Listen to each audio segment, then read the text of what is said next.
Я все жгу костры. Как когда-то мой муж говорил, называл меня пожарник. Сегодня 15 марта. У нас очень тепленько, правда, солнышка нету. С утра оно выглянуло и спряталось. Но так тепло. Скворцов почему-то нету. Они обычно уже в это время прилетали всегда. 14 марта всегда были у нас скворцы.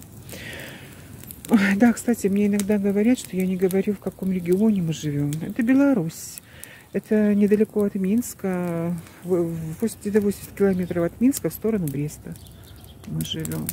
Вот.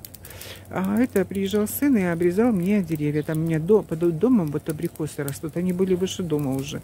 И он эти верхушки снял, потом вот эту вот старую яблоню ветку отрезал.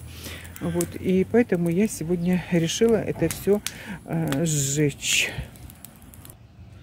Поздняя в этом году весна, как бы, ну, как по мне. Вот, хотя мне подружка говорит, что ты хочешь, еще март. Да, я, собственно, ничего не хочу, но вот в прошлом году весна была гораздо раньше. То есть в это время уже было солнышко, все было такое растаявшее, и все сейчас, и розы я уже пообрезала, даже вот потом пообрезала, потом их снова накрывала. А в этом году я еще их даже не смотрела, в каком они там состоянии, я не знаю. Вот там он только фламентанс, она у меня была так слегка наброшена, была на нее пленка, вот, то она уже вся зеленая, с почками, все готово распуститься. Я даже не знаю, надо, наверное, эту пленку с нее снять. Вот сейчас подойду, покажу, какая фламентанс. Ну вот, это фламентанс у меня. А на нее была просто наброшена пленка. Она так и зимовала. Вот она в таком виде. Мне кажется, не знаю, даже, может, ее уже эту пленку забрать, да, ее распрямить, или пусть еще побудет. Даже не знаю. Так, надо идти к костру. Костер в нашем частном секторе бросать надолго нельзя. Ну, а розовую даже еще не смотрела. Возможно, сегодня что-нибудь подкрываю и посмотрю, как она там. Вот это у меня еще New Dawn, тоже под пленкой. Тоже она там вся зеленая, я заглядывала. Вот. Короче, хочется весны. Хочется уже солнца яркого, чтобы тюльпаны, которые еще куры не добили, повылезали и начали цвести. У меня очень много тюльпанов. Горит мой костерчик, нормально вроде как горит. Вот я часто тут вот живу костер, хотя видите, как у нас это просто, конечно, очень опасно. Частный сектор, все друг на друге, все сараи, все, что хочешь, дома. Поэтому, конечно, стараемся не злоупотреблять этим делом. Ну, можно, конечно, бочку иметь, и в бочке жечь, это так правильно.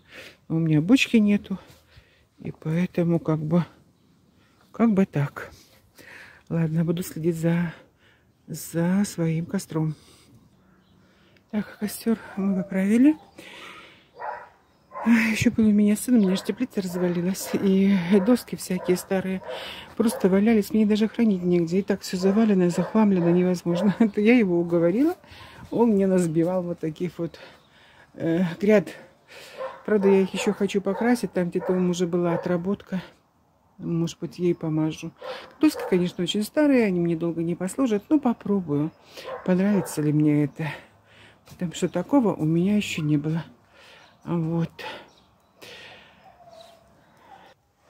Здесь у меня такая дорожка под домом. Здесь много тюльпанов и пионы. Ну, куры за зиму тут все уничтожили, потому что здесь солнце в основном, и земля была оттаившая, и поэтому им здесь было очень удобно грестись. И все тюльпаны поломанные, вообще пузыреплодники я садила, повыгребали, поуничтожали. В общем, варвары. Так, это мой двор и мой пруд, который вот так здорово уже подтаял. Вот, там даже нимфея мерзлая валяется. Вот так вот все должно уже скоро распускаться. Форзиция, дерен, спирея. Вот. Все ждет весну, чтобы уже начать развиваться и радовать нас. Это моя ива хакуранишики. Надо ей верхушечку еще срезать. Наверное, чтобы она была еще кучерявее. Ой, короче, работы кругом полным-полно.